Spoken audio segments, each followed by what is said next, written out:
Form দিছে আগৰ যিখন ফৰ্ম এইখন অৰুণোদয় আঁচনি যাৰ ইয়াত অশোক চক্ৰ থাকে দেখিছে না এইখন অৰিজিনেলখন এইখন অৰিজিনেল এইবাৰ এখন দিছে নেকি এইখন নাই দিয়া এইবাৰ নমস্কাৰ বন্ধু বান্ধৱীসকল কি খবৰ আপোনালোকৰ আশা কৰিছোঁ আপোনালোক সকলো নিশ্চয় ভালে আছে আৰু আপোনালোকৰ আশীৰ্বাদত ময়ো বৰ্তমান ভালে আছোঁ আৰু বৰ্তমান সময়ত নিৰ্বাচনী বতৰ আৰু এই নিৰ্বাচনী বতৰতে আপোনালোকক মই নিৰ্বাচনী ভিডিঅ' আপোনালোকৰ মাজলৈ মই উত্থাপন দাঙি ধৰি আছোঁ আৰু আপোনালোকে চাই বহুতখিনি মৰম দিছে আজি যিটো ভাষণ লৈ আহিছোঁ আজি যিটো লুইনজ্যোতি গগৈ ভাষণ লৈ আহিছোঁ আজি ভাষণটো অলপ বেলেগ ভাষণতকৈ মানে আগত যিবিলাক ভাষণ চাইছে সেইবিলাক ভাষণতকৈ অলপ বেলেগ ধৰণৰ বেছি নহয় অলপ পৃথক কাৰণ এইবাৰ লুইনজ্যোতি গগৈয়ে ষ্টেজৰ পৰা নামি গৈ ৰাইজৰ মাজত ভাষণ দিলেগৈ চিঞৰি হয় ৰাইজেও লুইনজ্যোতি গগৈক কাষতে পাই আনন্দত উৎফুল্লিত হৈ গ'ল তেতিয়াহ'লে বন্ধু বান্ধৱীসকল দেৰি নকৰি ভিডিঅ'টো আপোনালোকৰ আগত মই দেখুৱাবলৈ চেষ্টা কৰিম এতিয়া আৰু সাজু হৈছেনে আপোনালোক ৰাইজ আপোনালোকে কাক ভোট দিব এবাৰ আপোনালোকে নিশ্চয় সাজু হৈছে আচলতে কোনো দল বুলি নহয় এই মানুহ চাই আচলতে প্ৰাৰ্থী চাই যিজন প্ৰাৰ্থীয়ে আপোনালোকৰ কাৰণে ভাল কাম কৰিব পাৰিব তেনেকুৱা এজন প্ৰাৰ্থীক আপোনালোকে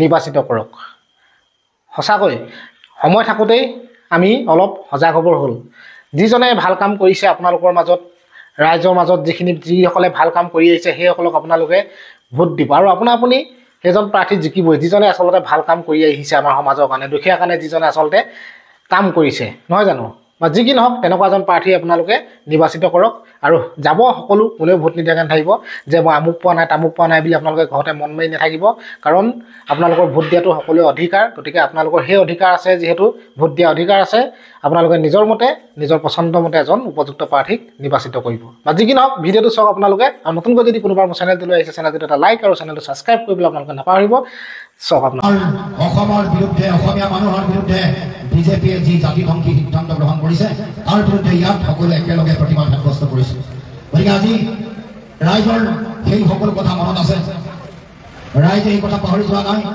কেনেকৈ 5 গৰাকী মানুহক হত্যা কৰি আমাৰ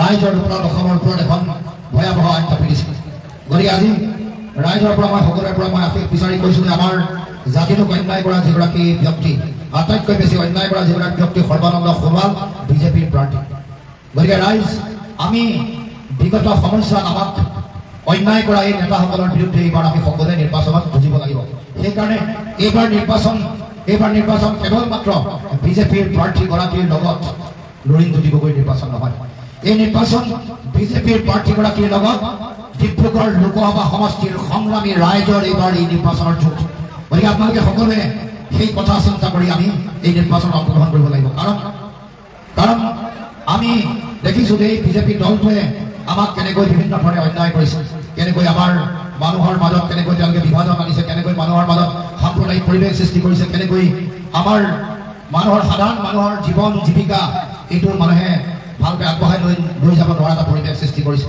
আজি আপোনালোকে জানে যে আমাৰ ৰাইজৰ যথেষ্ট অসুবিধা বিশেষকৈ আমাৰ খোৱা বোৱা সামগ্ৰীৰ দাম যেনেকৈ বঢ়াই দিছে 440 টকাৰ চিলিণ্ডাৰ এতিয়া 1150 টকা কৰ্দৈগুৰিত চাগে আৰু অকণমান বেছিকৈ দিব লাগে আমাৰ চাউল বিনামূলীয়া চাউল দিব বুলি ভাবি থাকোঁতেই আগতে 18 টকীয়া চাউল এতিয়া গৈ 45-50 টকা মিঠাতেলৰ দাম কিমান আছিলে 120 টকা 80 পৰা 120 এতিয়া 200 পাৰ গ'লে মিটাৰ এনেকুৱা পকাই দিছে 200 পাৰ হৈ গ'ল এতিয়া দাইলৰ দাম আছিলে 60 টকা এতিয়া 120 টকা হ'ল গতিকে ৰাইজে এতিয়া খাই কৈ জীয়াই থকালৈ বৰ টান কাম হৈ পৰিছে তাৰ লগে লগে মাটিৰ খাজানা 5 গুণ বঢ়াই দিলে মাটিৰ খাজানা 5 গুণ বঢ়াইছে এই বিজেপি চৰকাৰখনৰ অসমত 7.5 বছৰ হৈছে কিন্তু বিদ্যুতৰ এই আমাৰ লাইটৰ বিল মুঠতে 9 বাৰ বঢ়াইছে 7.5 বছৰত 9 বাৰ লাইটৰ বিলে বঢ়াই দিলে গতিকে এতিয়া যোৱা 2 দিনমানৰ আগত আমাৰ যিমানবোৰ দৰৱৰ দাম বঢ়াই দিছে ঘৰ বনোৱা যিমান সামগ্ৰী সকলোৰে দাম বঢ়াই দিছে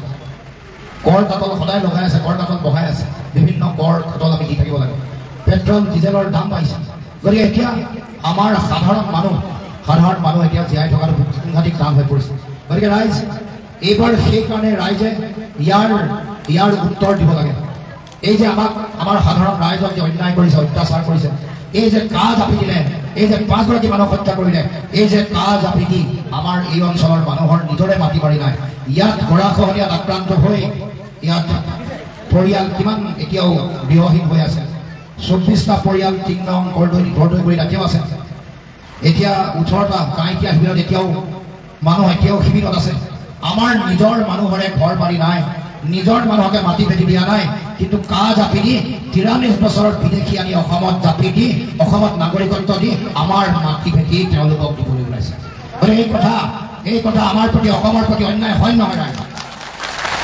গতিকে এই অন্যায়ৰ উত্তৰ কেনেকৈ দিবলৈ এটাই ৰাস্তা নিৰ্বাচনত যেতিয়া ইভিএমৰ সন্মুখত থিয় হ'ব তেতিয়া মনত পেলাব লাগিব যে 1 বিঘা মাটিত 12টা পৰিয়াল আছে 1 বিঘা মাটিতে এখন প্ৰাথমিক বিদ্যালয় যে আছে এই কথা মনত পেলাব লাগিব আমাৰ শিবিৰ কিনাৰ কথা মনত পেলাব লাগিব মনত পেলাই কৰদৈগুৰি ৰাইজে ভোট দিব লাগিব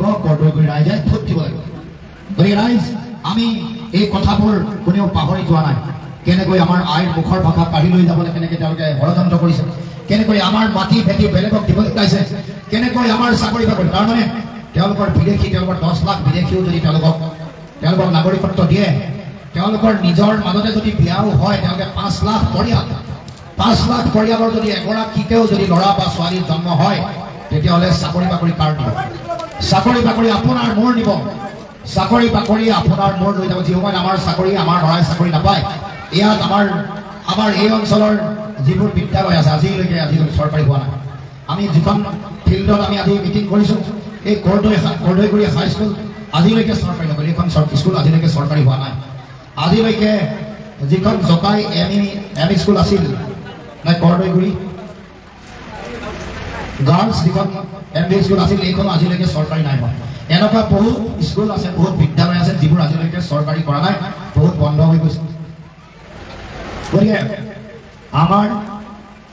আমাৰ ল'ৰা ছোৱালীক চাকৰি বাকৰি দিব পৰা নাই আৰু বাহিৰৰ পৰা বিদেশী আনি তেওঁলোকক চাকৰি বাকৰি দিব খুজিছে গতিকে এইবোৰ আমাৰ প্ৰতি জাতিটোৰ প্ৰতি আমাৰ অন্যায় গতিকে ৰাইজ ইয়াৰ উত্তৰ আমি সকলোৱে সন্মিলিতভাৱে দিব লাগিব ইয়াৰ উত্তৰ আমি এইবাৰ নিৰ্বাচন দিব লাগিব আপোনালোকৰ এই গৰাখহনীয়া আজিখন গৰাখহনীয়াৰ ফলত কৰদৈগুৰিৰ যিমানবোৰ গাঁওবোৰ গোটেইবোৰ নাইকিয়া উঠি গ'ল কেইবাটাও 7খন গাঁও হয় 7খন গাঁও 237 পৰে নহয়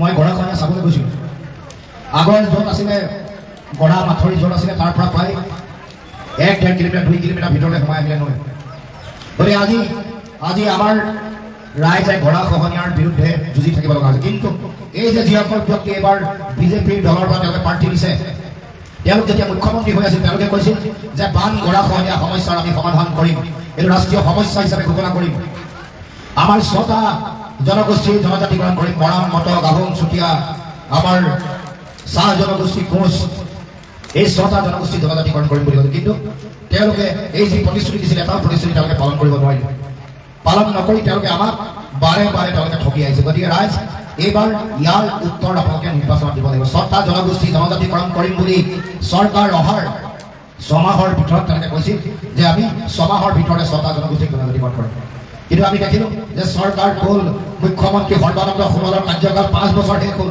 হিমন্ত বিশ্ব শৰ্মাৰ 2.5 বছৰ শেষ হ'ল কিন্তু আজিলৈকে এই 6টা জনগোষ্ঠীক জনজাতিকৰণ কৰিব নোৱাৰিলে গতিকে নোৱাৰি আমাৰ ৰাইজক মিছা কথা কৈ ভোট লৈ গ'ল কিন্তু তেওঁলোকে এই যিবোৰ সমস্যা এই সমস্যাবোৰ তেওঁলোকে সমাধান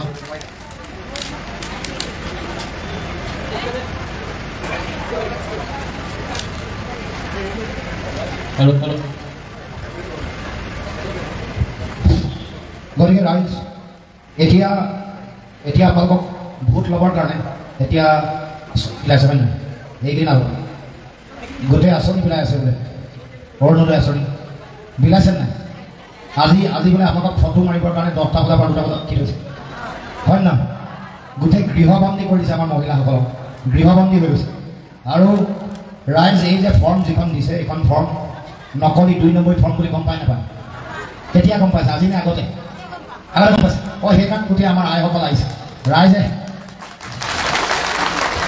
যোৱাবাৰ বন্ধন গোটৰ ঋণ ৰেহাই দিম বুলি কৈছিলে ন মনত আছে ন দিলে নেকি গতিকে যোৱাবাৰ আপোনালোকক মানে টেঙাম বিক্ৰী কৰিলে যোৱাবাৰ আপোনালোকক মিছা কথা কৈ ভোট লৈ গ'ল আৰু কম মানুহ নহয় যোৱাবাৰ বাকীত ভোট দি দিছে ন বাকীত ভোট দিছে আপোনালোকে ধাৰত দি দিছে আগতীয়াকৈ ভোট ল'লে চৰকাৰ বনালে তাৰপিছত একো নিদিলে বাকীত যেতিয়া আপোনালোকে ভোট দি দিছে তেতিয়া এনেকুৱা অৱস্থা হ'বই এতিয়াও এইটো এৰি দিছে এতিয়া লাখপতি বাইদেউৰ নামত আপোনালোকক এতিয়া ভোট ল'ব চেষ্টা কৰিছে লাখপতি বাইদেউ দিম বুলি কৈ ফৰ্ম দিলে নহয় নাই দিয়ে জানো এইটো এটা আপোনালোকক মিছা টুকা দিব আৰম্ভ কৰে গতিকে গতিকে ৰাইজে আপোনালোকে বিজেপিৰ মিছা কথাত ভুল নাযাব। এই যে যিখন ফৰ্ম দিছে, আগৰ যিখন ফৰ্ম, এইখন অৰুণোদয় আঁচনি যাৰ ইয়াত অশোক চক্ৰ থাকে, দেখিছে নাই? এইখন অৰিজিনেলখন, এইখন অৰিজিনেল। এইবাৰ এখন দিছে নেকি? এইখন নাই দিয়া ন। এইবাৰ যিখন দিছে এইখন চাব, এইখন হয় নাই? ইয়াত অশোক স্তম্ভ আছে নেকি? কি আছে? এইটো এতিয়া মানে আজিকালি মানুহবোৰে কৈ আছে এইটো পদুম ফুল হৈ থকা নাই। তাত পদুম ফুল বৰ পবিত্ৰ ফুল। আমাৰ হিন্দু মানুহে এই পদুম ফুল পূজাত ব্যৱহাৰ কৰে। কিন্তু বিজেপিয়ে ইমান বেছি মিছা কথা কৈছে যে এতিয়া এইটো পদুম ফুলৰ নিজৰ যিটো মৰ্যাদা সেইটো ৰাখিব পৰা নাই বিজেপি। পদুম ফুল নহয় বোলে আজিকালি এইটো এপ্ৰিল ফুল, এতিয়া এপ্ৰিল ফুল আহে। গতিকে ৰাইজ এই ফৰ্মখন তেওঁলোকে ফৰ্ম বুলি নাই লিখা, আৰ্থ সামাজিক জৰীপ 1 বুলি লিখিছে। কিন্তু ৰাইজক বুজাই আছে যে এইখন অৰুণোদয় ফৰ্ম। অকল এইখন ফৰ্মে দিয়া নাই, আৰু এখন ফৰ্ম দিছে, এইখন দিছে। ইয়াত প্ৰধানমন্ত্ৰী জীৱন জ্যোতি বীমা যোজনা আৰু প্ৰধানমন্ত্ৰীৰ সুৰক্ষা বীমা যোজনা, এখন ইঞ্চুৰেঞ্চৰ ফৰ্ম, এখন লাইফ ইঞ্চুৰেঞ্চৰ ফৰ্ম, এখন মানে স্বাস্থ্য বীমাৰ ফৰ্ম। এইখন ফৰ্ম বুলি কৈছে, এইখন ফৰ্ম নহয়। ইয়াত আমাৰ পদুম ফুল আছে, অশোক স্তম্ভ নাই। প্ৰথম কথা হ'ল যেতিয়া নিৰ্বাচনৰ অধিসূচনা জাৰি হয়, নটিচ যেতিয়া ওলায়, তেতিয়া এনেকুৱা কোনো চৰকাৰী আঁচনিৰ ফৰ্ম বিলাব নোৱাৰে। এইটো বেআইনী কাম। কাৰণ নিৰ্বাচনৰ অধিসূচনা লিখাই থাকে, নিৰ্বাচনৰ অধিসূচনাত এই কথা লিখা থাকে যে এনেকুৱা ধৰণৰ আঁচনি, যিবোৰ আঁচনি আছে সেইবোৰক লৈ ফৰ্ম বিলাব নোৱাৰিব, প্ৰতিশ্ৰুতি দিব নোৱাৰিব। এইটো নিৰ্বাচনৰ নিয়ম, এইটো মডেল কোড অফ কণ্ডাক্ট বুলি ইংৰাজীত কয়, আৰু অসমীয়া নিৰ্বাচনৰ আচৰণ বিধি বুলি কয়। এই যিটো কাম বিজেপিয়ে কৰিছে, বিজেপিয়ে নিৰ্বাচনৰ আচৰণ বিধি ভংগ কৰিছে। আৰু সেইকাৰণে আচলতে আইনমতে যিসকলে এই কামটো কৰিছে তেওঁলোকে প্ৰত্যেকে শাস্তি পাব লাগে, আৰু যিগৰাকী প্ৰাৰ্থীয়ে সৰ্বানন্দ সোণোৱালেও এই কথাত শাস্তি পাব লাগে। মানে মিছা কথা কৈ মানুহৰ পৰা ভোট ল'ব বিচাৰে। এতিয়া এইবাৰ জানে যে এইবাৰ ডিব্ৰুগড় ৰাইজে বিজেপিক ভোট নিদিয়ে বুলি জনাৰ লগে লগে তেওঁলোকে কি কৰিছে, এই ফৰ্মখনৰ যোগেদি কেনেকৈ মানুহক মানে প্ৰলোভন দি ভোট ল'ব পাৰি তাৰ কাৰণে তেওঁলোকে চেষ্টা কৰিছে। ৰাইজ যোৱাবাৰ টেঙা আম বিক্ৰী কৰিবলৈ দিলে, এইবাৰৰ দ্বিতীয়বাৰ কাৰণে টেঙা আম বিক্ৰী কৰিব নিদিব। ছেকেণ্ড টাইম আৰু টেঙা আম বিক্ৰী কৰিবলৈ স্কোপ নিদিব। আৰু এইবাৰ সেইকাৰণে লাখপতি বাইদেউ মই দেখিছোঁ, বহুত লাখপতি বাইদেউ গৈছে ফৰ্ম ফিল আপ কৰি। আমাৰ মোদী ডাঙৰীয়াৰ মিটিঙলৈ গৈছে, কিন্তু মিটিঙলৈ গ'লেও তেওঁলোকে এবাৰ গম পাইছে যে এইবাৰ আমি আৰু বাকীত নচলোঁ। ফৰ্মখন ফিল আপ কৰি দিয়াৰ লগে লগে ভোটটোও যে দি দিম এই কথা তেওঁলোকে ভবা নাই। কাৰণ তেওঁলোকে কৈছে যে মোলৈ ফোন কৰি কৈছে যে এই কি কয়, আমি গৈছোঁ মুখখন দেখুৱাবৰ কাৰণে, আমাৰ বিধায়কক মুখ নেদেখালে আমাৰ অৰুণোদয় আঁচনি কাটি দিব যে। গতিকে কৈছে, মোক কৈছে ভাই তই টেনশ্যন নল'বি, চিন্তা কৰিব লগা নাই, ভোট একদম জেগাতে পৰিব, জাহাজত পৰিব, টেনশ্যন নকৰিবি।